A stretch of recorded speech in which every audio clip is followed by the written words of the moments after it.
Sebagaimana biasa, mari majelis ini kita awali dengan surat Al-Fatihah, dengan niat semoga surat Al-Fatihah tadi, apa yang kita baca dari surat Al-Fatihah tersebut oleh Allah Ta'ala disampaikan kepada Nabi Muhammad SAW,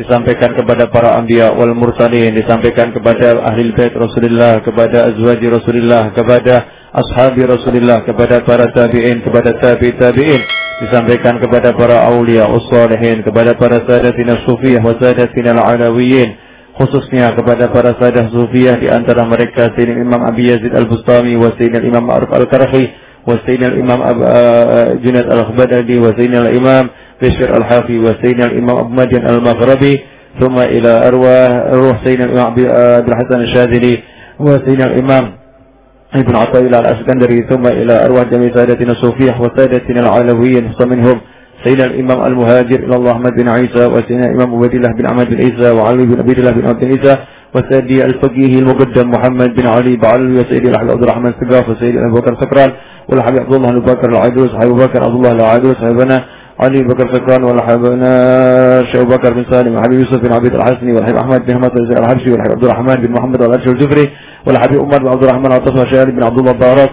ثم إلى سيدي الحبيب عبد الله بن علوي الحداد والحبيب أحمد بن زيد الحبسي والحبيب حسن بن صالح البهر الجفري والحبيب عبد الله بن حسين بن طاهر، ثم إلى سيدي الحبيب بكر بن عبد الله بن طارق الأصف وأصولهم وفروعهم، ثم إلى سيدي والشيخ وقدوة الله حبيب علي بن محمد بن سلامسي والوالدين الحبيب محمد بن سلامسي وبعلوي حبيب دوسن الجفري ومشايخه وتلاميذته وإخوته وإخوانه وأولاده وزوجه، ثم إلى سيدي الحبيب عبد الله الحبيب محمد والحبيب محمد الجلوي أبو خديجة أبو نحيب بن علي، ثم إلى روح أبو فاطمة بن أحمد ولا خاله والحبيب محمد أنيس بن علوي الحبشي ووالديه، ثم إلى روح أبو خديجة بنت علي القادري، ثم إلى روح أبو الشفاء بن طه بن الزقاف والوالديها، ثم إلى روح عمي علي بن محمد أنيس الحبشي ولده وارسنين، ثم إلى روح الحبيب محمد نجم بن طه بن الزقاف والحبيب علي بن الزقاف، ثم إلى روح جدي أحمد عبد الرحمن وعدوجدي عبد الرحمن وعدوجدي علي بن الحبشي، ثم إلى رجل وجد الزهراء، ثم إلى حبيب عبد الله بن علي الزقاف، ثم إلى أرواح والدينا ووالدكم وأمواتنا وأمواتكم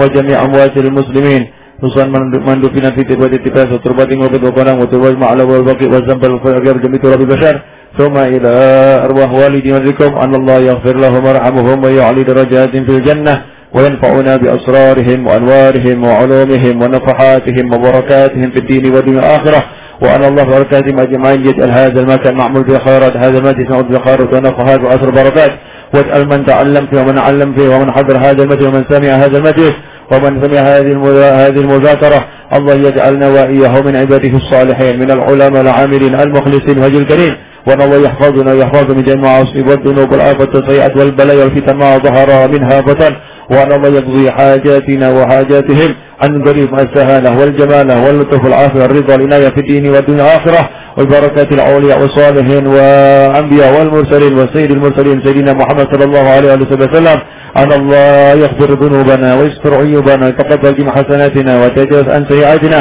وأن الله يدفع عنا البلاء والوباء والولاء والغلاء والفتن ما ظهر منها وما بطن، وأن الله يرزقنا إياكم جميعا العافية دوام العافية والشكر عافية العافية بلا جبلية، وارزقنا من الجنة والنعيمة والنظر إلى وجه الكريم مع اللطف العافية والسهالة والجمالة، وأن الله يرزقنا وإياكم جميعا أرزاقا كثيرة طيبة حسية والمنوية بدون تعب وشقاء واللطف العافية وجعلنا في الدنيا الآخرة، وأن الله ينزل على هذا البيت وهذا المجلس الأنوار والبركات والعلوم اللدنية، واجعل هذا المجلس متصلا بسيد المرسلين صلى الله عليه وسلم، متصلا بأولياء الصالحين، متصلا بأهل بيت رسول الله، متصلا بالأقطاب، متصلا بالأمجاد، متصلا بالأوتاد، متصلا بجميع أولياء الكون أجمعين، وأن الله بركاتهم أجمعين يحفظ الهجاة والمسافرين والغزاة والمجاهدين أينما كانوا في البر والبحر والجو أجمعين، ويصابون سلامة يردهم من أوطانهم سالمين غانمين مجمل بخير الدنيا والدين، وأن الله يرزقنا عليكم جميعا حج إلى بيت الحرام وزيارة نبيه محمد صلى الله عليه وسلم في لطف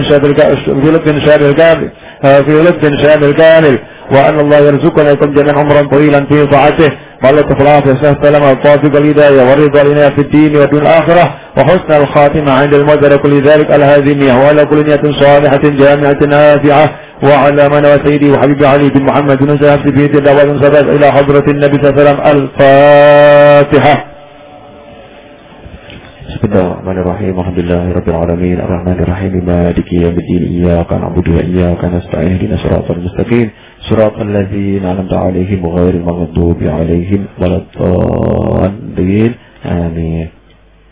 Hadirin yang dimuliakan Allah, para pendengar IDFM dimanapun Anda berada, insyaallah malam hari ini kita akan mengkaji kajian khusus, tidak mengkaji Arba'in An-Nawawiyah. Dan kita belum mengkaji tentang masalah Ahlul Bait dan yang ditanyakan. Saya tertarik malam hari ini untuk mengkaji tentang Nabi Ibrahim alaihissalam dengan niatan menyambut Idul Adha. Ya, walaupun sudah saya sampaikan di berbagai majelis, tapi insya Allah malam hari ini akan kita kupas lagi, kita ulang lagi, agar kita mendapatkan pengetahuan yang banyak, pengetahuan yang manfaat, pengetahuan yang bisa diterapkan insya Allah. Pertama, tentang masalah keturunan yang soleh dan solehah, anak yang soleh dan solehah. Jadi hikmah kisah Nabi Ibrahim alaihissalam, sebetulnya keluarga Nabi Ibrahim adalah cerminan keluarga yang soleh, keluarga yang mencetak manusia-manusia yang luar biasa. Seandainya tidak minta anak soleh, secara genetik itu insya Allah akan mencetak anak-anak yang soleh. Tetapi Nabi Ibrahim yang seperti itu kedudukannya masih berdoa, Rabbi habli minas solihin. Ya Allah, berilah aku karunia keturunan yang masuk dalam kelompok orang-orang yang soleh. Kalau Nabi Ibrahim saja masih berdoa seperti itu, seharusnya kita doa atau tidak? Doa. Tapi kenyataannya doa kita minta anak yang soleh sama minta duit kenceng mana? Kenceng minta duit. Padahal anak yang soleh ini segala-galanya. Anak soleh itu yang sangat penting. Punya duit banyak, diganyang anak, wah repot. Repot nggak? Duitnya banyak, tapi anaknya naudzubillah min dzalik morfinis. Tangkap akhirnya duitnya habis. Punya duit banyak, nggak bisa nikmati karena anaknya beringas, lihat orang tuanya maunya mukulin. Naudzubillah min dzalik. Tapi seandainya uang nggak punya, anaknya soleh, enak nggak? Enak. Anak itu punya duit serahkan orang tua, punya ini serahkan orang tua. Orang tuanya tetap dalam keadaan yang luar biasa. Nah, Nabi Ibrahim alaihissalam kendati beliau seorang nabi masih minta anak yang soleh. Lalu bagaimana dengan kita? Kenapa kita kok tidak banyak-banyak atau tidak sering-sering minta anak yang soleh? Beda dengan para aulia usholihin, mereka itu menjadikan doanya itu untuk anak. Jadi orang soleh itu kenapa kok mereka seringkali keturunannya sekian jadi wali, keturunan sekian jadi wali, masih nyambung terus gitu ya. Karena mereka itu semua doanya fokus untuk anak keturunannya. Doanya seperti itu. Makanya Nabi Ibrahim, nanti saya ceritakan nih, kalau saya ceritakan di depan nanti kurang seru. Jadi di tengah serunya. Pak Dokter, tolong ayat yang ini askantu dzurriyyati fi wadin ghairi dzi zar'in 'inda baitikal muharram. Masih ingat tentang masalah kota Mekah itu ya? Kota Mekah. Nah, apa yang terjadi setelah minta anak soleh dikasih sama Allah? Fabasyarnahu bighulamin halim. Halim itu artinya penyantun. Kami berikan kepadanya anak yang sangat santun. Santun itu artinya bukan santun sopan santun. Halim itu artinya orang yang sangat sabar. Sabar dalam arti kalau disakiti membalas yang menyakiti dengan kebaikan, itu halim. Kalau kita kira-kira sabar udah dapat belum? Sabar aja belum, apalagi halim. Sabar itu apa? Disakiti, merasa sakit, tapi kemudian menahan semuanya, tidak bereaksi kepada yang memberikan sakit tersebut. Nah, kalau orang yang halim, disakiti bereaksi, tapi reaksinya positif. Ditampar pipi kanan, serahkan pipi kiri. Siapa yang berani begitu? Hah? Dicaci, dimaki, jawabannya doa yang baik. Seperti Habib Abdullah bin Abi Bakar Al-Idrus, ketika di majelisnya, di majelis seperti ini datang satu orang maki-maki, kamu tuh Habib apa kamu? Habib apa kamu? Habib apa? Dicaci maki. Muridnya serentak bangun mau mukul orang tersebut. Beliau mengatakan, duduk, saya mau dengarkan. Selesai mencaci maki, Sudah habis. Ya, tanya, udah habis, udah keluar semua, sudah. Langsung, teman-teman sekalian hadirin, mari kita berdoa kepada Allah Ta'ala. Angkat tangan nih. Ya Allah, kalau yang diucapkan itu benar, tolong ampuni saya, ya Allah, tolong maafkan saya. Allah nangis. Bukan basa-basi loh ya. Dan kita bayangkan basa-basi, ya Allah, kalau yang diucapkan itu benar, tolong ampuni saya. Enggak begitu. Angkat tangan, ya Allah, kalau yang diampuni itu benar, tolong ampuni saya, ya Allah. Takut benar nih. Takut kalau itu benar. Tapi kalau yang diucapkan dia enggak benar, yang diucapkan salah, ya Allah, tolong ampuni dia, ya Allah, muliakan dia, ya Allah, angkat derajatnya, ya Allah. Nangis. Muridnya, amin, amin, amin. Orang ini bingung. Mencaci, memaki bukan dibalaskan, yang didoakan kebaikan. Duh, nangis kabeh. Rampung, bukan panjenengan yang salah, saya yang nggak benar. Saya yang nggak benar. Ini yang namanya halim, ya, sangat penyantun. Nah, Nabi Ismail alaihissalam itu punya sifat sejak sebelum lahir Allah udah ngasih titel manusia yang sangat penyantun. Artinya kalau disakiti balasannya kebaikan. Seperti ibu-ibu ketika dibedah sesar dia. Dibedah sesar, Bu. Masih ingat, Bu, yang pernah operasi bedah sesar? Ya, setelah dibedah sesar, Ibu mengucapkan sama dokternya terima kasih atau marah-marah? Terima kasih. Setelah itu dokternya kasih uang atau nggak dikasih uang? Dikasih uang, ya. Dibedah, selesai bedah, Bu dokter, makasih lo ya. Alhamdulillah, anaknya selamat. Ini berkat Ibu. Padahal ini setelah dibedah. Ada nggak orang habis dibedah sesar, bayinya selamat, dokternya datang, dokter kurang ajar. Berani kamu buka-buka perut saya, merobek perut saya. Ada yang tidak seperti itu? Kalau ada, dimasukkan rumah sakit jiwa. Nah, karena dia tahu bahwasannya dibedahnya perut ini untuk menyelamatkan dirinya dan bayinya, setelah berhasil dibedah mengucapkan terima kasih.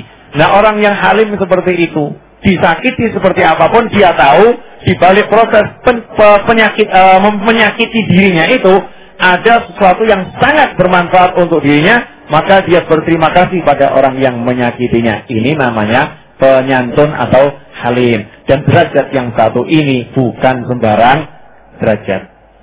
Nabi Ismail udah dapat waktu kecil. Berkat apa? Doa orang tuanya. Ini belum jadi apa namanya manusianya. Fabasyarnahu bighulamin halim. Maka kami sampaikan kepada beliau kabar berita gembira akan mendapatkan seorang putra yang sangat penyantun. Karena ayahnya minta anak yang soleh. Kebanyakan orang nggak pesan kadung kan begitu ya. Udah terlanjur, ya kan? Dibiarkan begitu. Seharusnya pesan angkat tangan, ya Allah, saya minta anak soleh. Seperti ayahnya Imam Ghazali rahimahullah. Ayahnya itu setiap datang pengajian angkat tangan, ya Allah, beri saya anak seperti ulama itu, beri saya anak seperti orang soleh itu. Doanya seperti itu. Jadinya Imam Ghazali. Nah, bagaimana kita? Nah, Nabi Ibrahim dapat anak yang penyantun. Setelah itu anak tersebut dibawa ke Syam, kan, ke Syria. Sampai di Syria, singkat diperintahkan Allah Ta'ala untuk dibawa ke kota Mekah. Itu tidak akan saya bahas. Nanti aja belakangan. Itu udah sering di pengajian. Itu nanti aja belakangan. Satu yang pengen saya bahas. Bukan cerita di Mekahnya dulu. Cerita di Mekah itu nanti aja. Itu urusannya kaitan dengan fulus. Ya, dengan uang. Itu belakangan. Sekarang kita kaitannya dengan berbakti kepada orang tua. Ini kemarin saya sampaikan di Pedan ya. Tadi pagi saya sampaikan di pengajian ibu-ibu. Hikmah korban yang paling penting adalah bakti kepada orang tua. Buat saya itu. Hikmah korban yang paling penting bakti kepada orang tua. Ketika Nabi Ismail dan ibunya ditinggal di kota Mekah berdua, itu ujian berlaku untuk Nabi Ibrahim dan istrinya. Anak tidak, karena anak belum bisa berpikir secara rasional karena masih bayi. Jadi bukan ujian buatnya. Karena itu Allah memberikan ujian khusus untuk Nabi Ismail alaihissalam. Dan ini berlaku untuk Nabi Ibrahim beserta istrinya. Tapi khusus ujian itu sebetulnya untuk sang anak. Bayangkan ketika anak usia 10 atau 12 tahun dalam riwayat yang lain, usia seperti itu, tiba-tiba sang ayah yang lama nggak ketemu datang. Terus ayah tadi ngomong, "Nak, ya bunayya, inni ara fil manami anni azbahuka fanzur madza tara." Duhai anakku, saya mimpi nyembelih kamu. Bagaimana pendapatmu? Maksud sang ayah, saya ini diperintah nyembelih kamu. Gimana pendapatmu? Cuman bahasanya halus. Saya mimpi nyembelih kamu. Bagaimana pendapatmu? Padahal maksudnya, saya diperintah nyembelih kamu. Bagaimana pendapatmu? Jawabannya anak coba lihat. Ya abati fa'al ma tu'mar satajiduni insyaallah minas sabirin. Nyantai. Ayah, jalankan saja yang diperintahkan kepadamu. Jangan khawatir. Insyaallah engkau akan dapati saya termasuk kelompok orang-orang yang sabar. Ini sering udah disampaikan oleh mubaligh, sering kita dengar, betul kan? Ya, tapi yang mau saya garis bawahi yang satu ini. Coba saya mau nanya. Tapi jawab jujur ya. Jangan ngaku-ngaku, jujur. Dalam hati aja, nggak usah diiklan, nggak usah ditunjukkan. Seorang bapak gagal ginjal dua-duanya. Punya anak satu, anak tersebut dua-duanya ginjalnya normal. Ya, uang ada. Adakah anak kemudian datang kepada dokter, dokter tolong ginjal saya copot satu, berikan orang tua saya. Ketemu enggak anak yang seperti itu?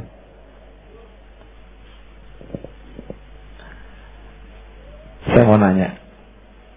Coba itu bayangkan terjadi pada Anda, terjadi pada kita gitu ya. Kira-kira sanggup enggak?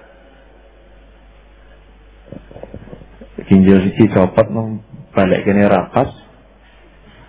Mati aku. Bapakku wis tua, wis sedak kuburan ora apa-apa. Lah aku jek enom. Ya. Ini Mas Mujahid ini dari Bekasi. Ya nanti biar ngasih komentar sedikit. Beliau dari Bekasi rombongan datang ke sini berangkat jam 10 malam tadi malam itu ya, jam 10 malam dari Bekasi, naik mobil cuman pengen datang ke masjid ini karena ngikuti masjid ini lewat live streaming video. Karena ngikuti dari streaming videonya pengen datang ya, bahwa staf yang bekerja bersama beliau, bawa saudara iparnya, bawa anaknya datang pengen langsung duduk di Masjid Ar-Raudhah di rumah yang begini nih. Ya karena lihat streaming video. Ya, ini tadi saya ngomong bahasa Jawa mungkin beliau untuk mikir juga. Enggak tahu masih ingat enggak sebu irengnya dulu saya rasanya. Masih ingat ya? Ini walaupun lahir di Cirebon pernah nyantri juga. Ya, pernah nyantri. Jadi lihat ya. Kita ini kira-kira kalau disuruh nyopot ginjal satu sanggup enggak? Atau mohon maaf, seorang bapak tunanetra, anaknya matanya normal, duit punya. Ada enggak anak yang ngomong sama dokter, dokter ya tolong mata saya itu dicopot, sumbangkan orang tua saya.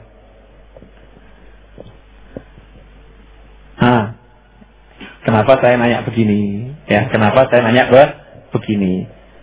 Yang namanya, kok saya jadi gentak. Itu hawanya harus apa namanya gitu memang.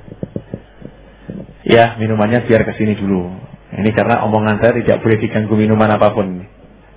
Ya. Yang lain jangan meri ya. Jangan meri. Cepat dikit. Yuk, bismillah.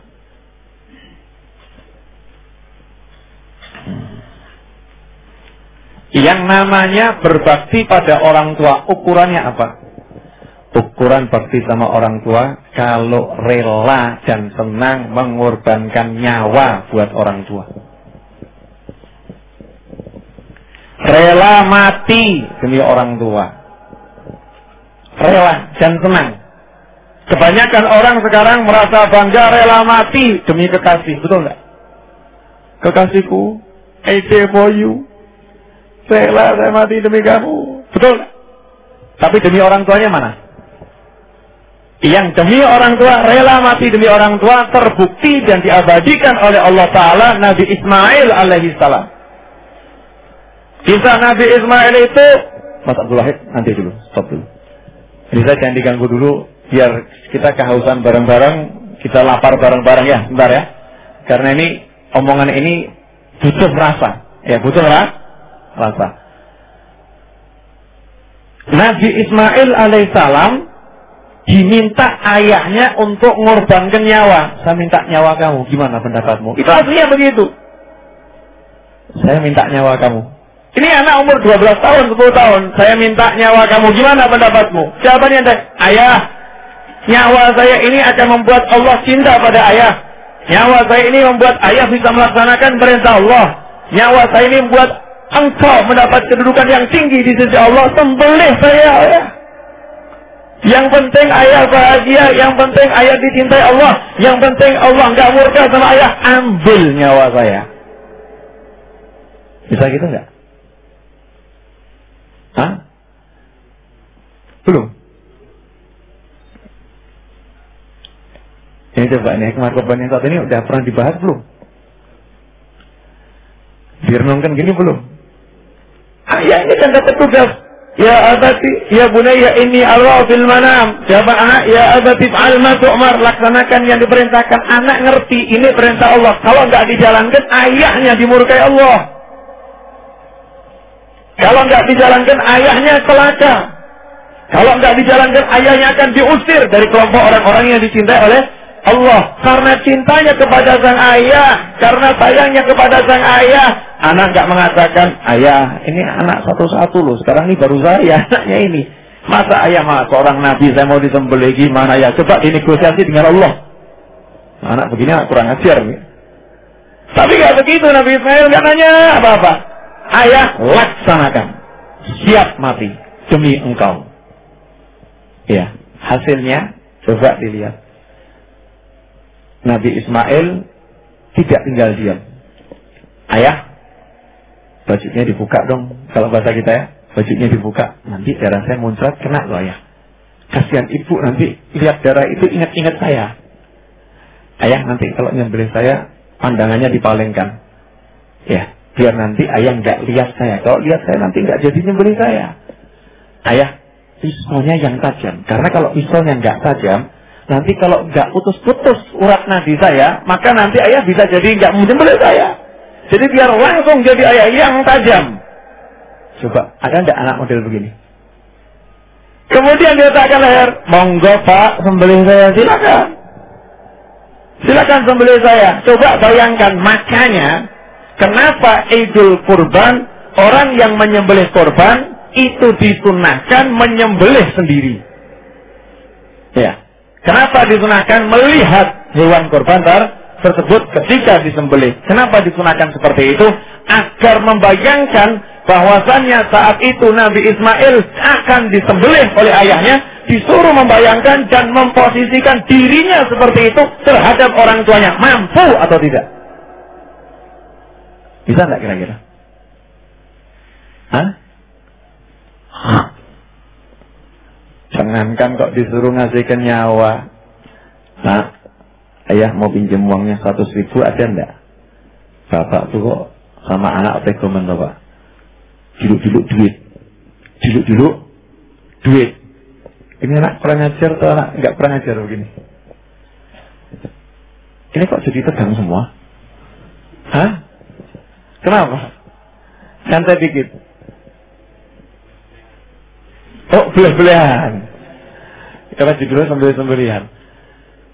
Jadi, karena Nabi Ismail seperti itu, Allah cinta kepada anak yang seperti itu, Allah ridha kepada anak yang seperti itu, maka Allah abadikan peristiwa itu, dan Allah perintahkan umat Islam untuk membayangkan terus peristiwa itu dan mengenang Nabi Ismail alaihi salam. Karena cintanya Allah kepada anak yang taat kepada orang tuanya. Saya ambil sedikit ilustrasi. Kalau orang tua siap mati demi anak, itu udah terbukti. Kalau anak siap mati demi orang tua, buktinya ada enggak? Tadi baru saya kasih contoh, tidak harus mati ginjal copot satu, mata dikorbankan, itu mikir kok. Mbok liyane. Ojo aku. Kadang suruh donor darah aja masih mikir kan? Itu donor darah. Nah hadirin yang dimuliakan Allah Ta'ala, sedikit coba direnungkan. Seorang wanita ketika pengen punya anak, belum menikah udah bayangkan, saya kalau punya anak nanti gimana ya? Belum menikah ini. Begitu menikah, bayangkan lagi kalau saya hamil bagaimana. Begitu hamil positif, senangnya luar biasa. Ya bahkan oh iya ini baru 2 bulan, ngomong sama orang-orang, oh bangga, senang ya. Dilus-lus, tiap hari dilus-lus, walaupun rasanya nggak enak. Jelas coba tanya sama ibu-ibu, hamil itu enak apa nggak enak bu? Kalau mengandung itu enak, ibu-ibu rela anaknya 20. Betul enggak, Bu? Iya, karena yang namanya mengandung itu nggak enak. Yang pakai ngidam, ya, dan lain sebagainya. Maka kebanyakan ngomong 2 saja cukup, 4 sudah berhenti. Ya, nggak mau nambah lagi. Kenapa? Capek. Orang hamil itu capek. Tapi ibu tuh ketika hamil, subhanallah, dibuat hatinya senang. Dibuat hatinya senang. Singkat cerita, sampai mau melahirkan. Ketika mau melahirkan, meregang nyawa, ngadepin kematian. Betul nggak? Resikonya hidup atau mati. Ternyata ibu berani ngadepi mati apa enggak? Berani. Begitu bayi lahir, selamat, rasa sakit yang luar biasa, sirna. Senang karena bayinya hidup. Kalau orang tua udah terbukti mengorbankan nyawa siap demi anak. Tapi kalau anak demi orang tua, udah terbukti belum? Jangan ngaku-ngaku. Coba tadi dibayangkan, siap enggak kira-kira? Jantungnya dicopot buat orang tuanya, siap enggak? Enggak siap. Enggak siap. Nah itu loh bedanya anak sama orang tua. Nah ini hikmah korban yang satu ini, tolong direnungkan. Mau bahagia, yaitu orang tua. Pengen sengsara, yaitu orang tua. Pengen sukses, yaitu orang tua. Makanya seorang ulama pernah ditanya, birrul walidain itu seperti apa? Beliau menjawab, kalau sang anak disuruh memilih matinya anaknya atau matinya orang tuanya, dia memilih matinya orang tuanya, maka dia anak yang tidak bekti sama orang tua. Tapi kalau dia pilih matinya anaknya dan hidupnya orang tuanya, itu anak yang bekti sama orang tua. Mungkin bingung bayangkannya ya. Saya kasih contoh.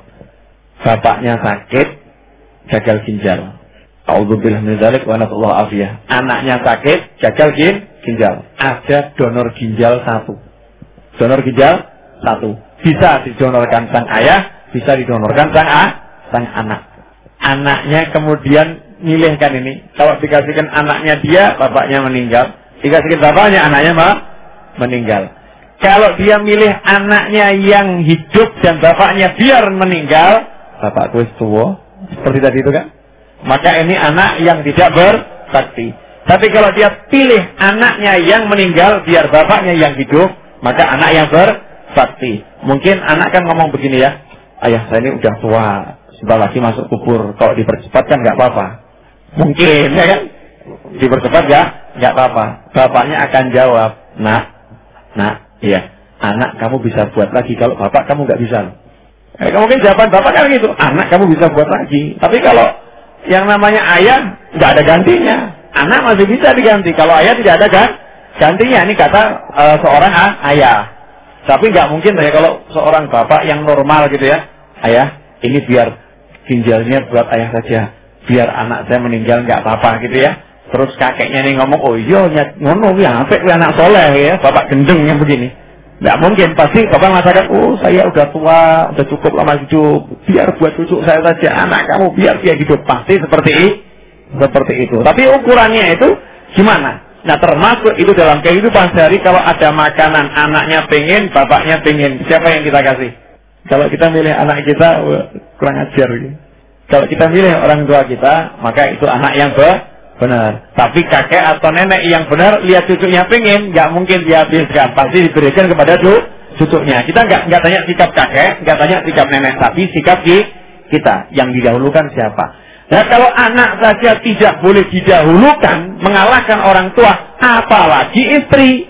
Nggak boleh istri mengalahkan orang tua. Dan zaman sekarang banyak kaum pria yang meletakkan istrinya nomor 1, orang tuanya nomor sekian.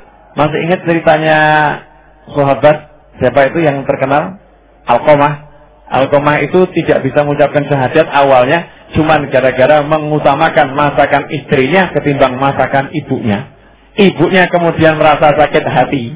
Ya, ibunya merasa sakit hati. Padahal Alqamah tidak sengaja. Ya, tidak sengaja. Yang seperti itu saja menyebabkan tidak bisa mengucapkan 2 kalimat syahadat. Tapi karena Alqamah orangnya baik, Alqamah rajin ke masjid, Alqamah itu orang yang soleh, maka Allah mengirimkan Rasul untuk memberikan syafaat. Rasul yang bekerja agar ibu mau memaafkan. Itu buat orang-orang yang baik. Lah udah jetengke wong tua elek sisan. Sholat tidak, pengajian nggak pernah, ya tidak akan dapatkan paket. Setuju nggak? Judulnya apa itu kemarin? Ibu-ibu ngakak semua itu. Ibu kenapa kok ngelamun gitu? Hah? Judulnya Biar Langit yang Bekerja. Besok akan saya buat buku berjudul Biar Langit yang Bekerja. Perlu itu dibuat buku ya, kita jual murah gitu kan. Biar Langit yang Bekerja. Buat judul buku cakep dah itu. Cakep ya. Cara cepat sugih ala Nabi itu. Cara cepat sugih ala Nabi. Dari mana ilmunya? Mungkin nanya ilmunya dari mana ini? Ilmunya ya kisah Nabi Ibrahim itu. Kisah Nabi Ibrahim alaihissalam. Coba bayangkan Nabi Ibrahim diperintahkan Allah meletakkan anak dan istrinya di lembah yang titik, hidup atau mati. Tugasnya usaha, selebihnya terserah Allah Ta'ala. Gampang nggak itu? Loh, ini belum selesai. Nabi Ibrahim jalan. Kalau nggak salah ke Jabal Rahman terus baca doa. Udah ketemu Pak? Ayatnya belum ketemu. Ada yang hafal nggak? Insya Allah di bukunya Syekh Bakar bin Salim, kalau kelihatan bukunya Syekh Bakar bin Salim itu depannya ada apa namanya rahasia warnanya hijau kecil gitu ya. Ini sebelum saya jelaskan yang satu ini, biar sambil dikeluarkan minuman dan makanannya, silahkan dikasih satu lagu yang pendek. Ya, satu lagu yang pendek. Silahkan, betul. Allahumma sholli wa sallim wa barik alaihi wa alihi ya imam rusli ya sanadi anta babullahi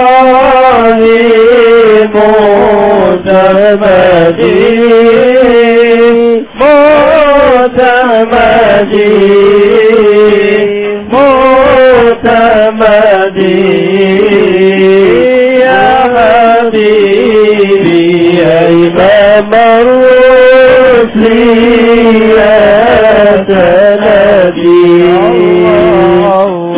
anta babullahi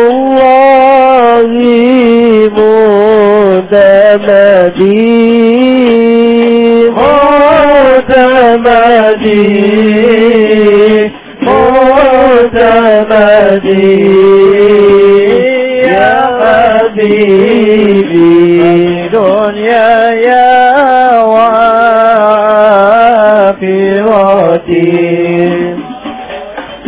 ya Rasulullah khudh biyadi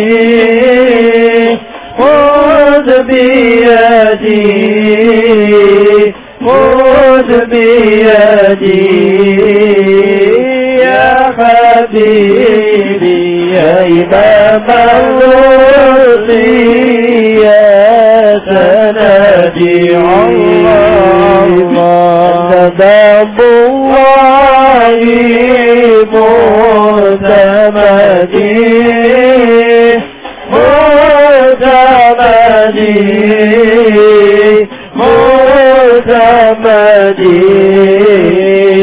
ya habibi qasaman min asmi fina hawa wal mu'afa wa saki musawa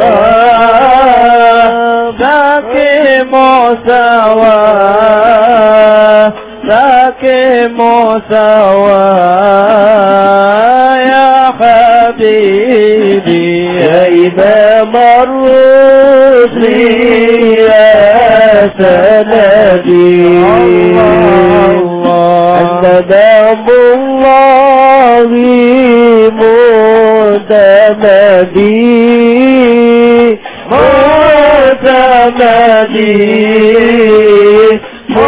mutamadi ya habibi mahla il-kaunaini anka siwa Allah hubba mawla al-urbi wal-ajami والعجم يا حبيبي يا إمام الرسل يا سندي أنت ذنب الله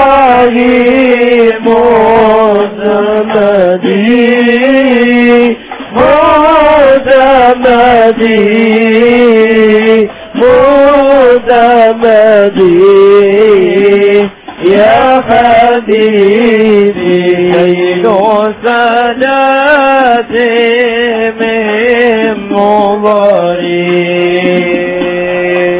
خوض العهد البدوي والحضري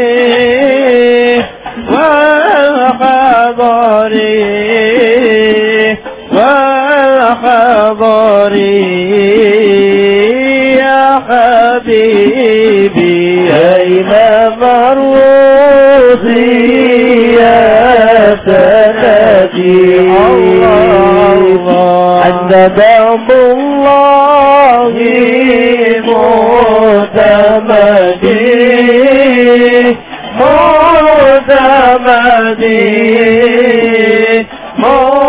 معتمدي يا حبيبي رقيب الآيات والصوري منبع الأحكام والحكم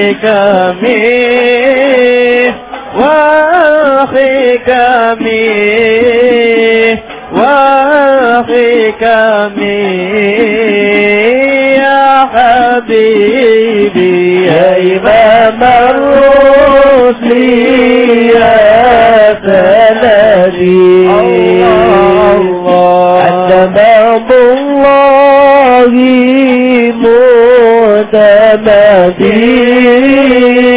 معتمدي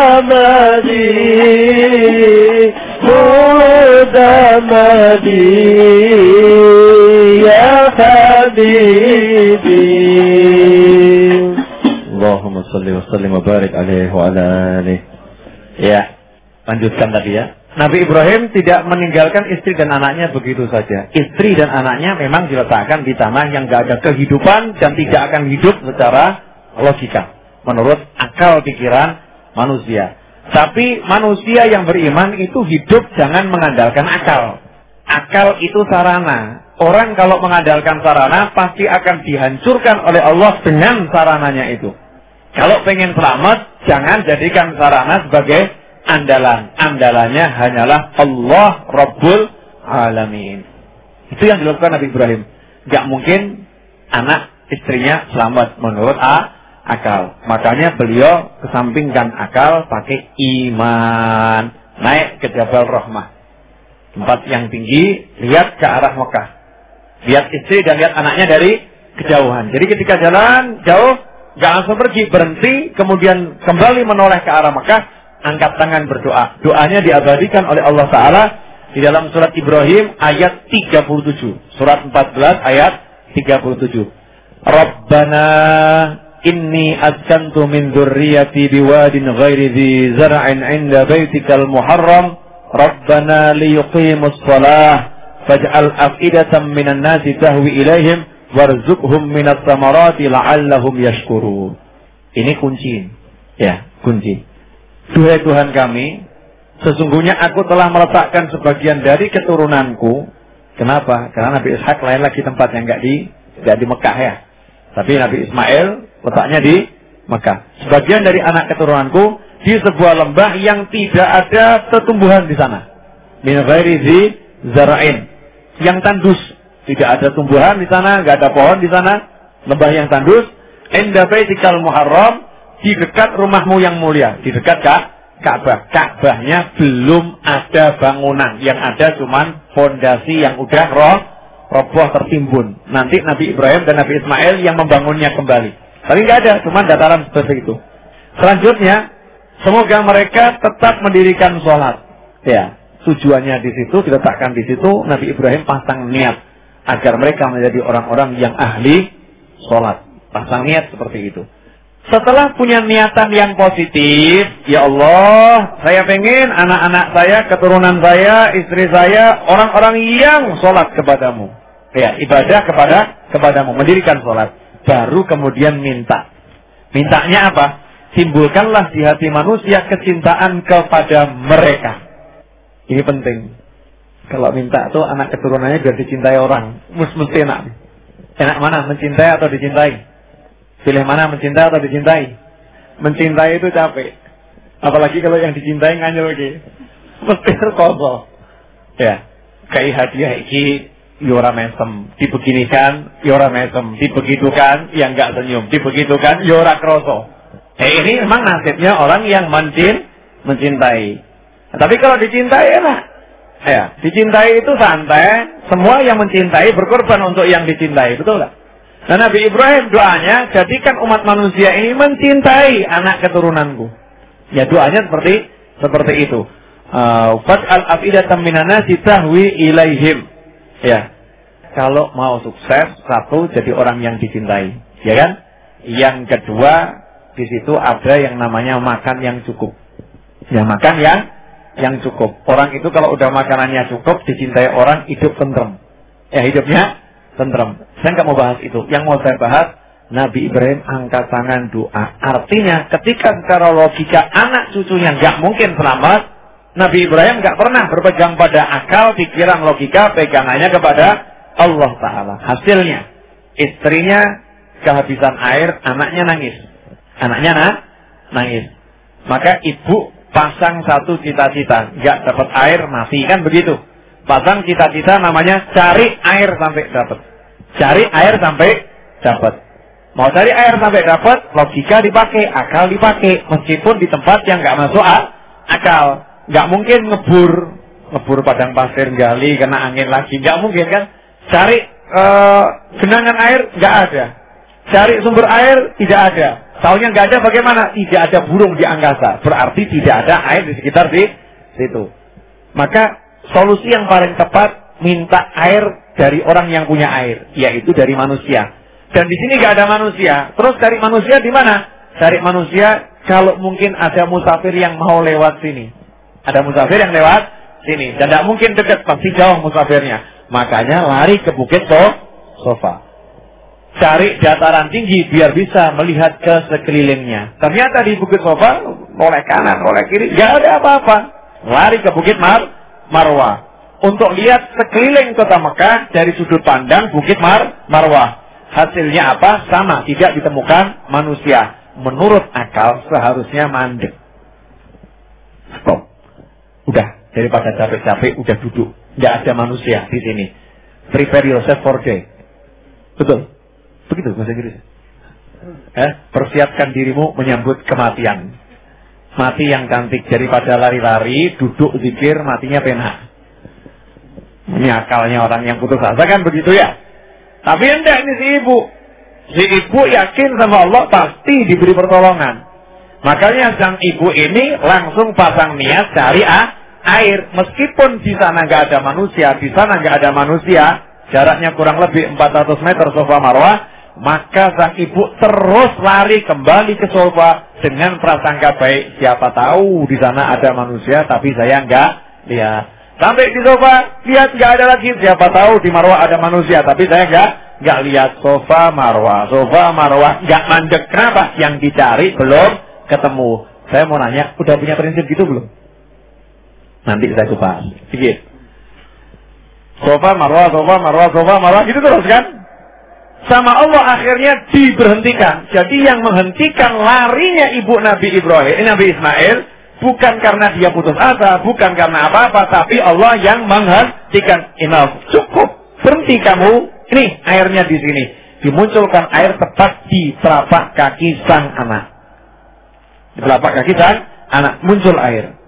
Ya, airnya muncul. Coba renungkan. Jelas sebelumnya nggak ada air kan? Saya mau nanya, kalau ngebur sumur 100 meter itu kira-kira berapa hari? Belum pernah ya?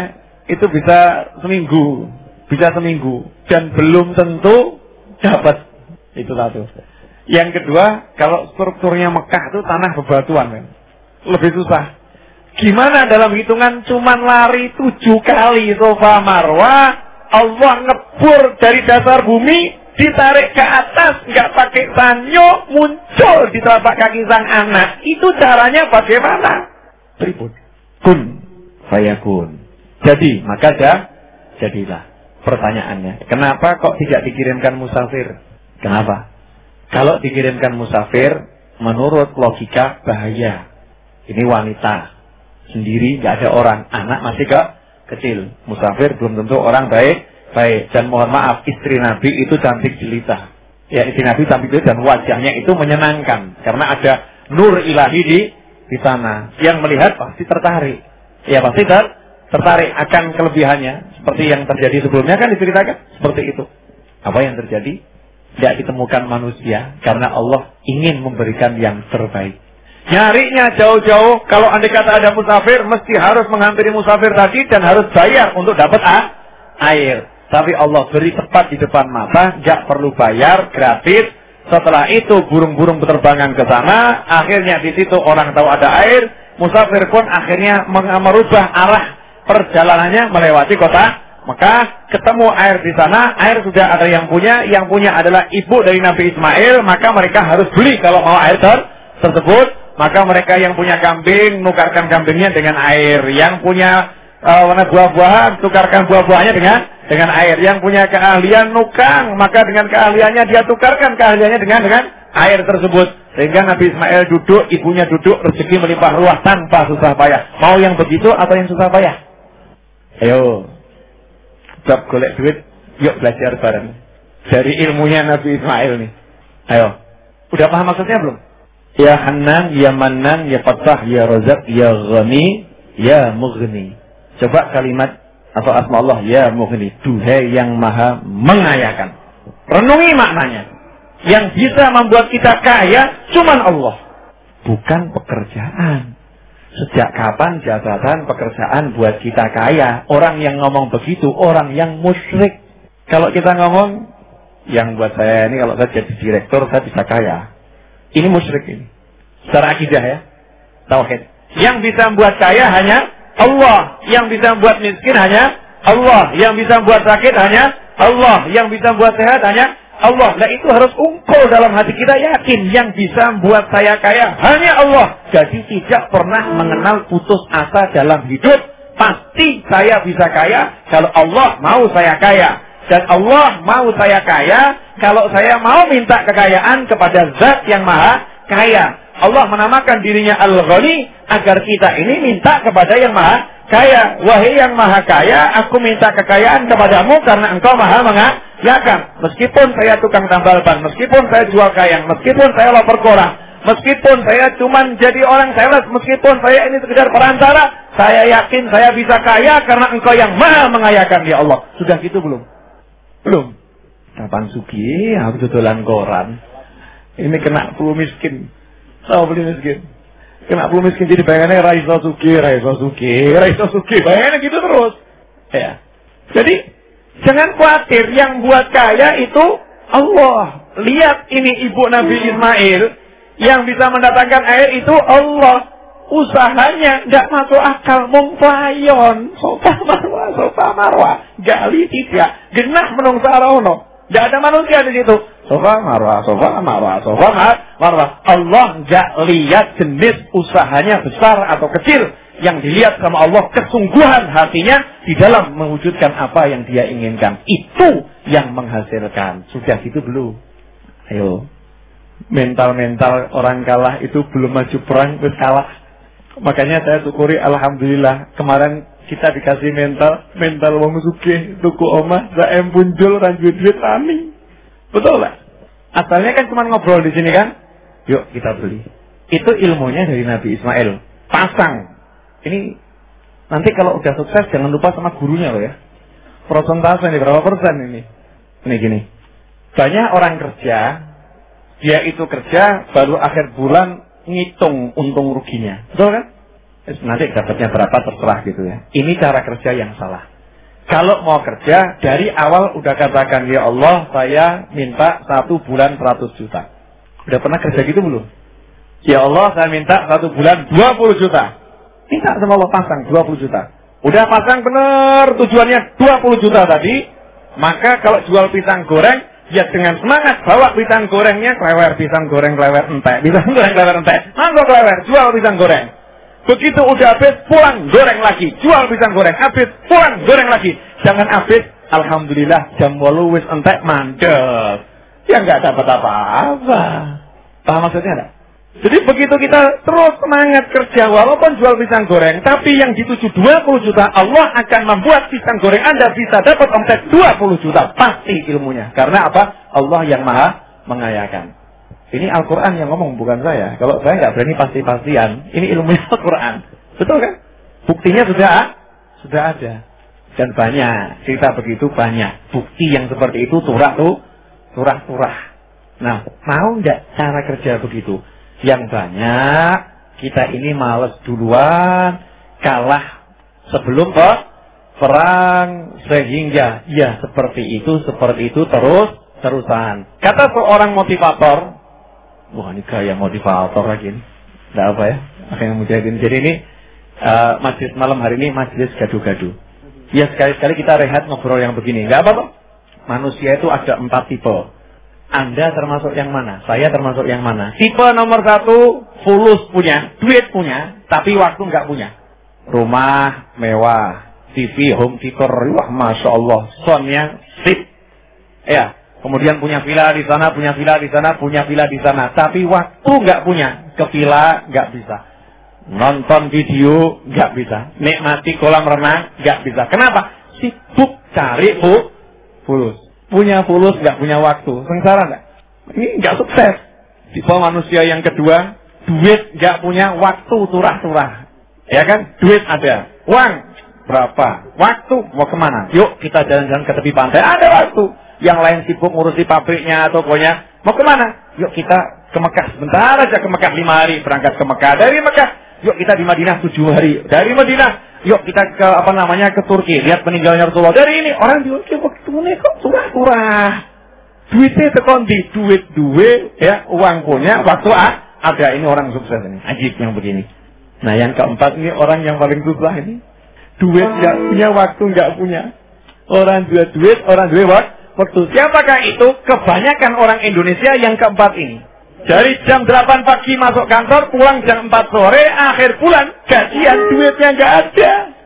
Buat bayar ini habis, buat bayar ini habis, bahkan tekor. Minus. Betul, Beb. Melas banget tadi ya. Betul, Beb. Gitu. Pilih yang mana? Nomor 3 atau nomor 4? 3. Saya kemarin ngomong sama salah seorang kerabat saya. Oh, bahas ini. Ya, sambil minum kopi. Saudara saya minum kopi, saya dengarkan gitu ya. Waktu kamu di pabrik dari jam berapa sampai jam berapa? Jam 8 sampai jam 4 sore. Oke. Sekarang dirubah. Gak usah ke pabrik. Pasang 1 orang di pabrik, ajari sedikit gaji yang besar. Keuntungan pasti berkurang. Tadinya untung misalnya ya, 1 bulan dapat 10 juta bersih. Misal ya, 1 bulan dapat 10 juta bersih. Buat 1 bulan cuma dapat 5 juta. 5 jutanya serahkan orang tadi. Serahkan orang tadi, didik, awasi, kasih dia 1 bulan 5 juta, pasti dia senang. Nah kamu enak, jam 8 pagi sampai jam 4 sore, waktumu kosong. Enak gak? Dari jam 8 sampai jam 4, harganya 5 juta 1 bulan. Ini mahal atau murah? Murah. Apa yang bisa dilakukan? Begitu punya waktu, bisa punya kerjaan yang banyak. Kalau udah punya waktu, wah ini punya waktu jam 8 sampai jam 4. Ya udah, saya mau buka lagi kerjaan di sana. Ya, kerjaan di sana. Mau saya tunggu 2 jam. Lumayan nih, waktu yang terbuang 2 jam. Kerjaan itu udah mulai jalan, ya. Masih sisa waktu banyak, panggil orang lagi. Nih, kamu di sini gaji sekian. Dapat keuntungan gak banyak. Tapi nanti akan punya pekerjaan sebanyak-banyaknya yang masing-masing keuntungannya itu tidak terlampau banyak dikumpulkan jadi satu. Jadinya sangat banyak, waktunya tetap utuh. Jam 8 sampai jam 4 tidak menyentuh dunia sama sekali. Silahkan mau leha-leha di kafe ini, mau di majelis ini, mau makan di sana, mau pergi ke sini, bebas. Enak atau enggak enak? Enak kok. Nah, kenapa enggak gitu? Aduh. Caranya apa? Modal cuma 1, al-yakin billah, yakin sama Allah. Nah, kebanyakan kita itu meremehkan Allah. Apa ya iso to ya? Ini orang sombong ini. Apa ya iso to ya? Aku ki apa iso? Ini orang sombong ini. Kenapa ngomongnya aku? Ya panjenengan sama saya nggak bisa apa-apa. Dia bisa walaupun glundung ya, banting tulang, banting apapun, tidak bisa apa. Makanya kebanyakan orang yang glundung itu akhirnya glundung. Coba perhatikan orang yang terlampau kerja keras itu ya, hasilnya juga tidak ada. Makanya orang Barat punya pepatah hard work playing hard ya. Kurang tahu. Siapa yang tahu? Istilahnya apa itu? Hard work hard atau hard work itu ya, playing hard. Jadi kalau kerja keras, bermainnya juga keras. Artinya cari duitnya capek, ya nikmati. Jangan sampai udah cari duit nggak bisa menikmati. Menikmatinya yang benar ya. Kalau kita Muslim kan dinikmati yang benar. Bisa ngaji seperti ini, jam sekian mau ngaji di sana, jam sekian mau di sana, bebas, enak. Kira-kira mau nggak seperti itu? Mau, Bu?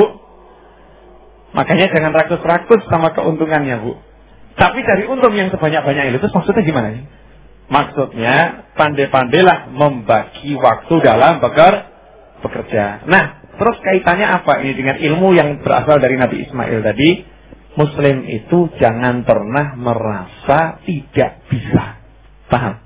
Karena ada zat yang maha bisa. Gantungkan diri kita kepada zat yang maha bisa, maka yang tidak bisa menjadi sangat bisa. Itu rumus. Yaitu rumus. Makanya nanti pulang dari sini mulai semangat cari kerjaan apa yang bisa dikerjakan. Jangan khawatir. Ustaz, saya cuma bisa jual kacang. Apa bisa suki? Loh, ini mulai musyrik lagi nih. Bilangnya suki itu nggak suki urusannya Allah. Kalau pengen suki tinggal minta sama Allah. Tugas kita seperti ibunya Nabi Ismail cari air, ya lari terus cari air. Udah, itu dijalani larinya sambil minta sama Allah. Dan sekarang lari ndak tengok-tengok Allahumma fulus. Allahumma fulus. Ya dapat fulus, tapi ya begitu. Nah, kalau kita mau semangat, nanti hasilnya ada. Dr. Herman Zani ngasih contoh. Saya masih ingat beliau yang ngasih contoh di sini, waktu kerja di Klewer. Ya, waktu kerja di Klewer. Kalau berangkat dari rumah jalan kaki, rezekinya di toko banyak. Kalau dari rumah naik motor, rezekinya berkurang. Betul, Pak Dokter? Ceritanya dulu begitu kan? Kenapa? Kalau naik motor itu sama males-malesan. Toko sepi. Tapi kalau jalan kaki, semangat. Buka toko. Ini kalau bahasa saya ya. Wah, nanti banyak pembeli datang. Semangat. Begitu sampai di sana, duduk, dibuka, ya rame. Karena ada semangat yang luar biasa dalam hati. Nah, itu sebetulnya apa yang diajarkan oleh ibu Nabi Ismail AS kepada kita semua. Sayangnya hikmah kurban yang begini nggak dibahas. Dibahas nggak? Yang dibahas urusannya apa? Wedus. Yang begini kan? Tapi nggak dibahas gimana caranya tahun depan yang beli kambing 1 jadi beli kambing 10. Yang beli kambing 10 bisa jadi beli kambing 100. Ya itu ilmunya cuma dari cari air. Dapat air, airnya abadi, nggak habis. Itulah simbol rezeki seseorang yang sudah mengaitkan apa yang dia inginkan kepada Allah Ta'ala dan dia terus bekerja, maka Allah akan memberikan seperti yang dia minta dan lebih dari itu, seperti dari kekayaannya Allah Ta'ala tanpa Allah melihat apa usahanya. Allah nggak lihat apa usahanya, tapi Allah memberikan apa yang dia cari lebih dari yang diperoleh dengan usahanya. Bisa dipahami? Alhamdulillah. Waktu menunjukkan pukul 10:03. Udah ya? Bu, saya udah kok diam semua. Insya Allah 2 materi ini cukup. Tapi pengajiannya belum selesai. Ya 2 materi ini insya Allah cukup. Kira-kira jadi semangat cari duit enggak? Wah, semangat. Wah, pokoknya yang ikut pengajian Ar-Raudhah kudu sugih kabeh. Ya semangat gitu. Mau ngaji kok naik fit ontel terus gitu. Semangatnya enggak mau semangat punya apa gitu, harus semangat. Saya pokoknya tahun depan 2012 sebelum kiamat tiba, ya. Kiamatnya kapan kan nggak ngerti kan ya? Kan sebelum kiamat tiba kan betul kiamatnya kapan enggak, sebelum kiamat tiba saya harus sudah punya minimal gitu tadinya naik sepeda, cita-cita naik punya motor. Saya punya motor jangan nanggung pekewo. Mau minta motor CBR aja pekewo. Wah, CBR kelarang. Pekewo gitu ya. Jadi aku tak njaluk sembara ketek rego 3 juta petang juta Gusti paring ngono motor. Nah, ini mental. Enggak bisa berhasil, mental berhasil. Ya Allah, saya pengen motor begini. Ya Allah, saya pengen begini. Yang begitu insya Allah pasti berhasil. Kenapa? mintanya sama Allah dan usahanya dijalankan. Nah kebanyakan orang kan nggak begitu loh. Usahanya jalan, tapi minta sama Allah nggak ada jalan. Dia bergantung pada usahanya. Bergantung pada usahanya. Itu loh, yang salah. Kalau mau betul bergantung pada Allah, usahanya jalan. Ketika usaha buntu, tidak berhenti berusaha. Seperti ibu Nabi Ismail, ketika usaha buntu terus lari di tempat yang sama. Sebetulnya itu lari di tempat. Ya kan lari di tempat. Sofa marwah. Enggak keluar dari situ. Tetap di sofa marwah. Tapi hatinya ya Rabbi banyu, ya Rabbi banyu. Allah kasih air. Gimana? Udah siap belum nih jadi orang kaya? Siapa yang tahun depan pengen haji angkat tangan? Nah, ini contoh case kecil nih ya. Ini ada umum nggak angkat tangan nih. Ini contoh nih. Ini mental yang kurang berani haji ya begini. Kenapa logikanya main? Apa kira-kira ini kan sudah tidak mungkin. Orang sudah antri sampai tahun 2000 berapa ya kan ya? Wes duit urung ono, antrine akeh, tahun ngarep arep kaji iki tapi ora kok sedeng. Ini bukan haji mau kan itu enggak maksudnya logikanya orang seperti itu. Loh, sejak kapan haji ngurusi tahun? Ya. Kalau meminta semua tahun depan haji ya haji. Pasti bisa kalau kita yakin sama Allah. Caranya bagaimana? Tahun depan haji ya nyari hajinya yang kelasnya VIP paling fit. Bayarnya mungkin mendekati 100 juta. Iya. Nah tinggal tahun depan dapat uang 100 juta beres berangkat haji. Caranya bagaimana? Tinggal uangnya dicari. Uangnya dicari bagaimana? Ya kerja yang betul hati taatkan sama Allah. Allah akan ngirimkan lebih dari yang dia minta. Gampang tuh caranya. Iya, praktek. Ustaz Abu Yusuf, lo mulai lagi kan? Gitu lagi. Balik pada kebiasaan Abu Yusuf, Abu Yusuf mungkin ini musyrik ini. Lo musyrik itu menyekutukan Allah, menganggap yang bisa membuat kaya itu adalah pekerjaan. Itu musyrik. Bukan yang musyrik itu yang ke kuburan nyebar kembang itu nggak musyrik, tambah itu amal soleh. Yang kuburan doa ya Allah berkat parawan itu nggak musyrik, justru itu amal soleh. Yang musyrik ini yang begini-begini ini model-model rawani sugih gitu yang musyrik. Itu yang musyrik, tapi nggak sadar dia menganggap apa Isa? Masih ingat kemarin cerita saya tentang tukang tambal ban tuh? Masih ingat kan? Enggak ya. Ini yang masih saya ceritakan bukan di sini loh. Ceritanya di pengajian di Medan. Yang enggak belum dengar ceritanya coba angkat tangan. Coba. Oh banyak juga. Mau dengar yang belum dengar? Ya saya share buat yang belum dengar ya. Yang belum dengar. Tukang tambal ban pengen munggah kaji. Ya, enggak punya saudara sugih, enggak punya konco sugih, enggak punya tonggo sugih, enggak punya kenalan orang sugih, enggak punya warisan. Kira-kira masuk akal enggak? Itu udah belajar bareng saya soalnya. Jadi akal enggak lo diandalkan. Masuk akalnya orang beriman, masuk akal. Tapi kalau akalnya orang yang kerja, enggak masuk akal. Enggak logis. Jadi tukang tambal ban kan jaluk minimal dua itu yang buat ngompa tuh. Kompresor minimal jaluk itu kaji larang 30 juta. Lah kapan kowe nambal sedina entuk piro? Ya kan ning bari bocor, ning bocor ya ning mlebu ya ning rezeki. Matematika kan begitu. Ya dihitung dikumpulkan satu kamu nabung tiap hari, semua kamu tabungkan ya ora iso mangkat. Ora cukup. Tapi tukang tambal ban yang satu ini lain, yang bisa memberangkatkan haji Allah, bukan uang. Ya. Habis sholat langsung talbiyah labbaik Allahumma labbaik labbaik la syarika laka labbaik innal hamda wan ni'mata laka wal mulk la syarika lak. Setiap habis sholat ini bid'ah. Paham? Bid'ah kenapa? Tidak ada tuntunannya bersolat talbiyah labbaik Allahumma labbaik. Itu cuma orang haji yang begitu. Nah ini setiap habis sholat labbaik Allahumma labbaik. Siapa yang enggak? Ya Allah, berangkat haji labbaik. Saya penuhi panggilanmu ya Allah, gitu kan? Tiap habis sholat sambil doa minta berangkat haji. Ini bid'ah hasanah ini. Silakan dicontoh habis sholat labbaik Allahumma labbaik ya. Wajib hasil kok ini ternyata. Apa yang terjadi? Suatu hari malam-malam ada orang ngetuk pintu rumahnya. Assalamualaikum. Mesti kan bayangkan ki malaikat apa ngedit gitu kan? Bukan. Kan begitu. Assalamualaikum. Waalaikumsalam. Kayak malam ini.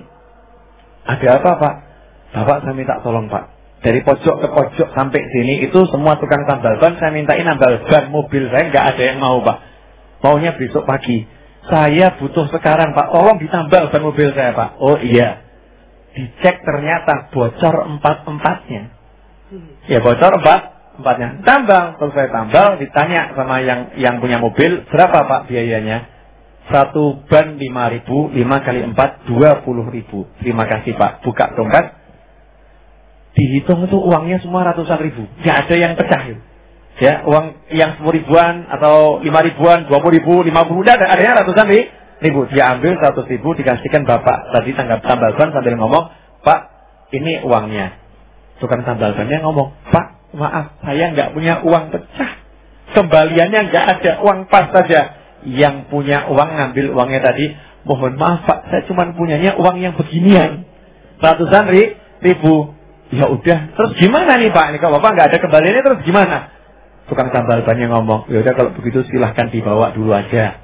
Yang ngomong tambal ban, silahkan dibawa dulu saja. Nanti kalau panjenengan lewat sini dibayar. Kalau lewat sini, kalau nggak lewat ya udah saya ikhlas, nggak usah dipikiri. Oh begitu Pak, ya terima kasih. Dimasukkan dompetnya kembali. Ini ya waktu aneh dan mungkin.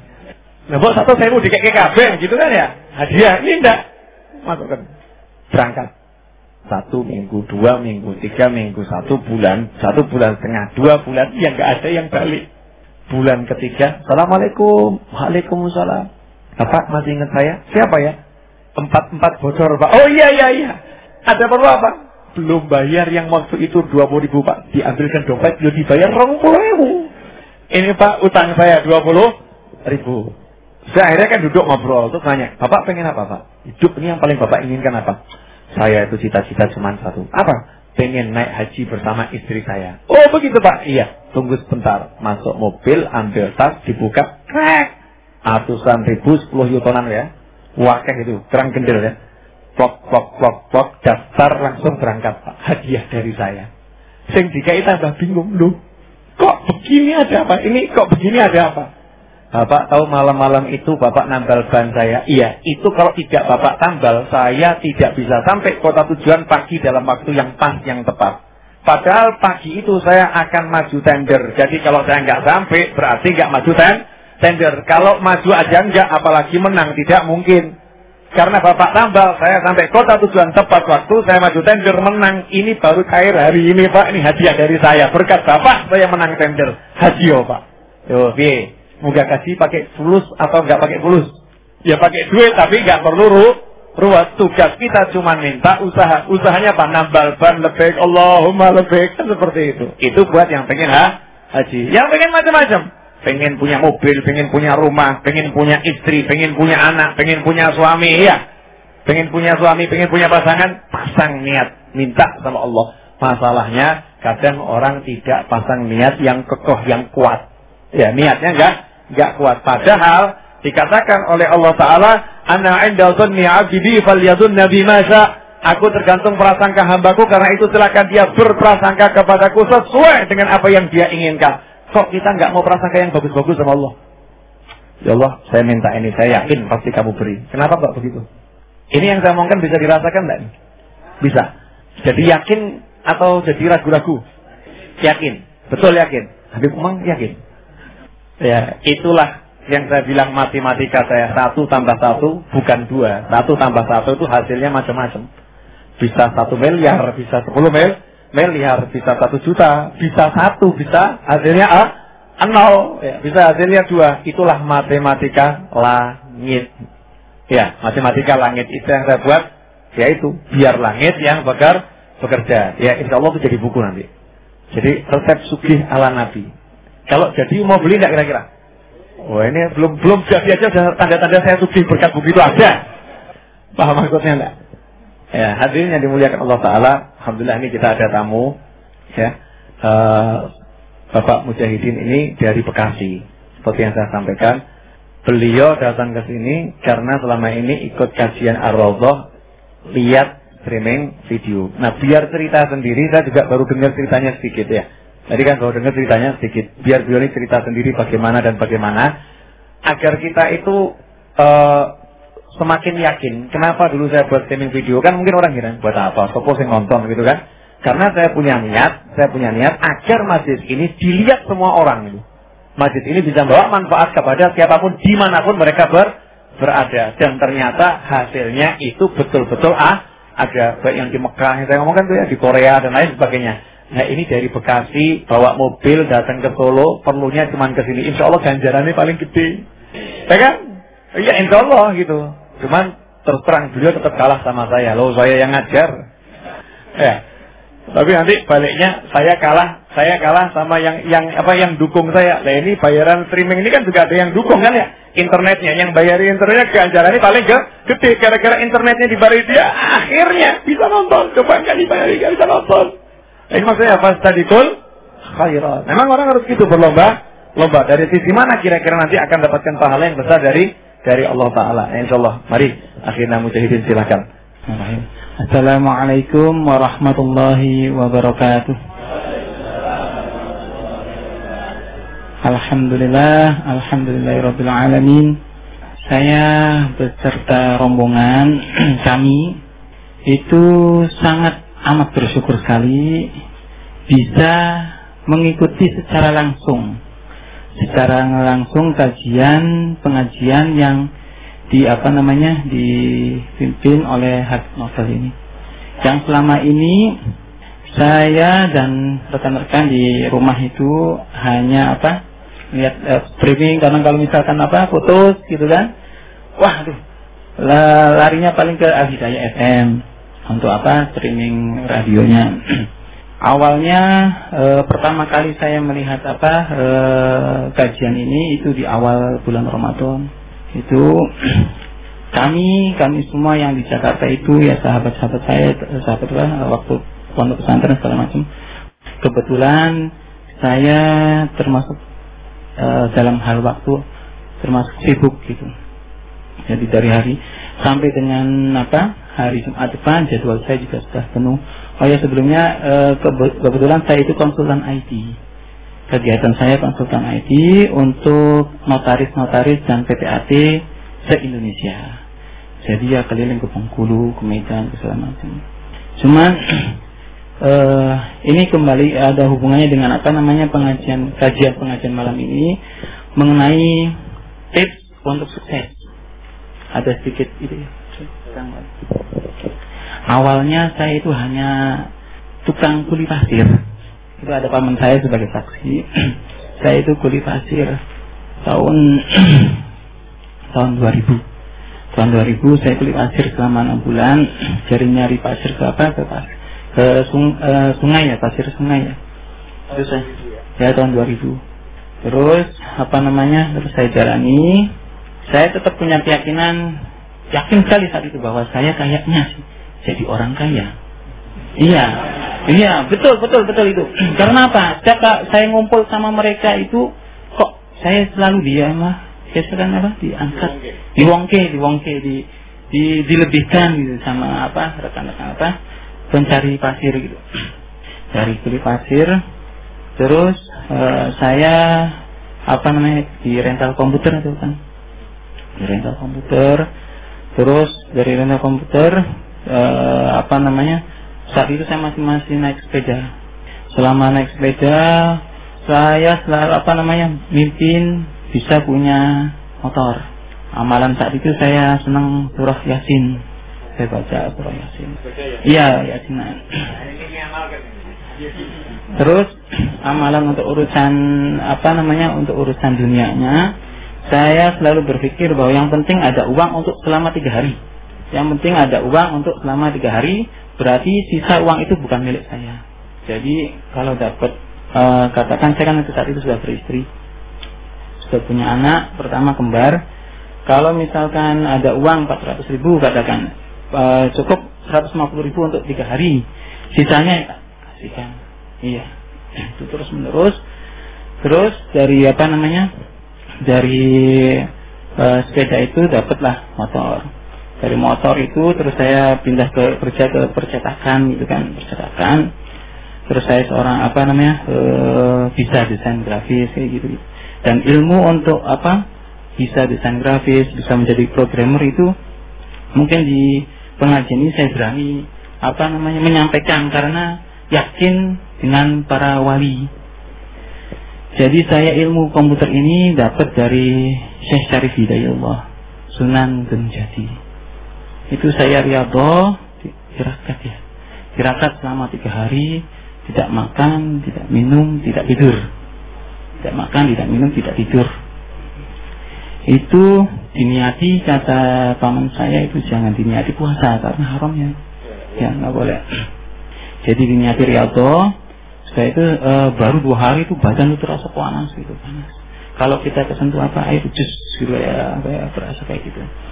Pulang dari riyadhah itu 2 minggu setelah itu ditawari kerjaan yang berhubungan dengan komputer. Waduh, bisa angkat nih. Bismillah aja. Karena itu tadi saya kayaknya jadi orang kaya gitu. Ya. Sudah itu bisa ternyata bisa bikin animasi, bikin percetakan itu billboard segala macam. Terus suatu hari saat saya ngerjakan desain itu, ada tamunya bos saya dari Italia, perempuan, bukan dari Italia, dari Indonesia tapi kuliah di Italia, maaf. Nanyakan, Mas Mujahidin kok bisa ini kuliah di mana? Tahun 2002 saat itu. Tahun 2002 saat itu di Indonesia belum ada program poster Maya, itu belum ada ya, kalau nggak salah belum ada. Itu saya sudah bisa mengerjakan Maya, poster segala macam. Terus saya bilang nggak tahu, saya bisa sendiri. Cuman karena saya ngomongnya kepada orang yang orang awam gitu, saya jawab atau tidak. Kata dia yang sekolah di Italia itu, apa yang Mas Mujahidin kerjakan, saya kuliah sampai ke Italia. Subhanallah. Berarti kan saya mikirnya para wali dulu ngajarkan ilmu bercocok tanam ya Pak Herman, zaman dulu, ya toh? Nah berarti zaman sekarang juga wali juga bisa gitu, mengajarkan ilmu yang lebih baru, yaitu ilmu komputer gitu. Setelah itu terus saya sampai mencoba untuk ke kota besar gitu, karena pengetahuan saya kurang bisa dihargai. Di daerah kan saat itu saya di Cirebon, nekat berangkat ke Jakarta tahun 2005 pertengahan dengan modal yakin itu tadi bisa jadi orang kaya gitu. Terus saat itu cuma bawa motor Suprafit ya, hasil doa Yasin itu Suprafit sama uang 50.000, baju 2 setel. Masih ingat banget. Bismillah, berangkat dari Jakarta. Saya coba dari kantor ke kantor notaris, ini yang saya maksudnya notaris dan DTAT, dari kantor ke kantor untuk menawarkan produk hasil karya saya gitu. Ya biasa, dari awal-awalan diusir sana diusir sini gitu kan. Sambil jalan ternyata di lapangan itu ada permintaan untuk dibuatkan program. Waduh, baru lagi nih program. Ya udah pulang dulu ke Cirebon, 3 hari lagi riyadhah lagi. Riyadhah sama tirakat lagi. Subhanallah, kerjakan 3 bulan selesai. Masih versi 1 saat itu. Dijual dengan masih harga murah.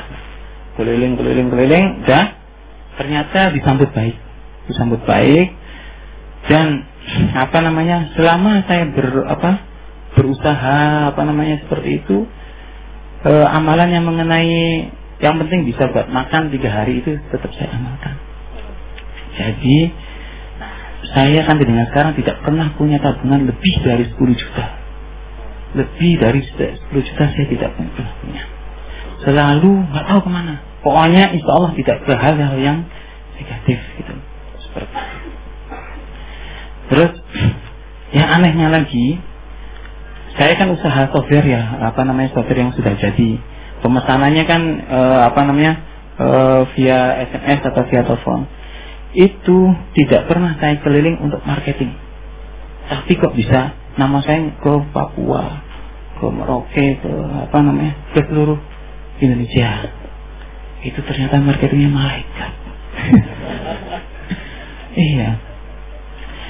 Saya itu ada misalkan rekan saudara atau sahabat, anggapan mereka itu saya berduit banyak, padahal terus terang tidak pernah lebih dari 10 juta. Tapi alhamdulillah apapun niat, terusan keinginan, apakah ingin membantu atau ingin apa, selalu tercukupi, sampai bisa menyenangkan. Yang penting dalam hidup saya itu bisa bermanfaat untuk orang lain, sudah merasa senang sekali. Cukup seperti itu. Dan di malam ini saya dan semua rombongan yang ada dalam rombongan dalam saya itu mengucapkan rasa syukur yang sangat amat kepada Allah karena diperkenankan bisa menatap langsung guru saya. Sekarang guru saya. Tadi sebelum pengajian ini saya sudah minta izin untuk diakui sebagai murid. Insyaallah. Menatap langsung. Kalau saya punya cita-cita sekarang pengen jadi orang soleh. Amin ya Allah. Kalau tidak bisa menjadi orang soleh, paling tidak bisa berkumpul dengan orang-orang soleh. Kalau tidak bisa berkumpul, paling tidak bisa mencintai orang-orang yang berkumpul dengannya. Seperti itu. Karena tak akui dosa saya sangat banyak sekali. Banyak di lapangan seperti itu.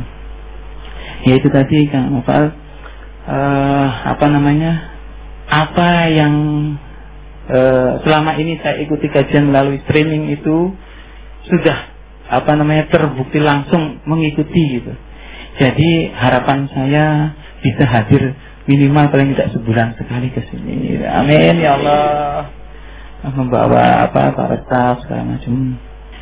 Saya kira cukup Novel ya. Karena saya kurang cakap dalam berbicara sebenarnya. Cuma paling tidak bisa sharing untuk amal-amal yang sifatnya hal yang keduniaan. Terus ada lagi ini dari guru saya, di dalam sholat itu ada duduk di antara dua sujud. Rabbighfirli warhamni wajburni warfa'ni. Kadang itu suka terlupakan oleh kita. Padahal itu kan 8 inti untuk kebutuhan kita di dunia. Kalau kita hayati, I-nya kan panjang ya. Rabbighfirli warhamni wajburni. Itu saya amalkan pada saat itu. Betul-betul hati itu minta sama Allah untuk 8 perkara itu. Asik. Ya, jadi yakin ya, kita aku ini jadi wong sugih. Hah? Nah, sudah punya mental gitu belum? Belum kan? Jujur, belum. Ya. Mulai malam hari harus punya mental seperti itu. Nah, itulah mental yang namanya husnudzon kepada Allah Ta'ala. Kalau kita husnudzon sama Allah ya jadi gitu ya. Terus tadi masalah tirakat 3 hari tidak makan, tidak minum. Beliau mengatakan itu bukan puasa. Kalau puasa, wisol itu hukumnya haram. Beliau mengatakan tidak puasa. Ya pokoknya nggak makan, nggak minum, tidak ada niat puasa. Niatnya cuma mau biar lapar gitu aja. Ya biar lapar, riyadhah, niat seperti itu. Kalau yang niatnya tidak puasa, maka itu di syariat tidak dilarang. Kalau puasa nggak ada puasa nyambung 3 hari berturut-turut. Padahal kalau puasa harus dengan niat. Nah karena itu tidak pakai niat puasa, namanya bukan puasa. Jadi jangan disalahkan. Aku ora poso. Ya, saya tidak puasa. Puasa itu ada buka, ada sahur. Saya tidak puasa. Ya, bukan suatu hal yang puasa. Dan setelah melakukan yang seperti itu, ini biasanya wali-wali dulu kan riyadhah kepada murid-muridnya begitu. 3 hari dijalankan seperti dengan zikir, doa, memang mendekatkan diri kepada Allah. Di situ tidak diberi oleh Allah Ta'ala pengetahuan yang bukan dari buku, tapi sesuatu yang langsung dari sisinya ya, dari sisi Allah Ta'ala lewat manusia-manusia yang dipilih oleh Allah. Sebab ilmu itu walaupun min ladunna ilma, langsung dari Allah, tapi tetap ada perantaranya. Karena itu Allah gunakan kata min ladunna, dari sisi kami, bukan min ladunni. Dari sisiku tidak min ladunna ilma. Nah ilmunya disebut ilmu ladunni. Nah tadi yang digunakan tadi ilmu IT komputer, program software, padahal lulusan SMA kerjanya cari pasir. Pernah kursus lu? Tidak pernah kursus komputer. Ya. Sekarang atau pernah? Dulu pernah, bahkan pernah ngajar di sekolah tinggi komputer ya. Pernah ngajar ya. Padahal ilmunya dari mana? 3 hari zikir. Ayo, ilmunya 3 hari zikir. Bid'ah. Bien. Kalau belajar sama orang kafir, belajar ini nggak dibilang bid'ah. Belajar lewat zikir dibilang bid'ah. Aslinya bid'ah yang mana? Bingung Pak? Ya, belajar di kampus sekian tahun, menghafalkan istilah-istilah ilmiah yang semua itu nyusun orang kafir, dibilang gak apa-apa ini ilmu. Tapi begitu belajarnya lewat zikir dan doa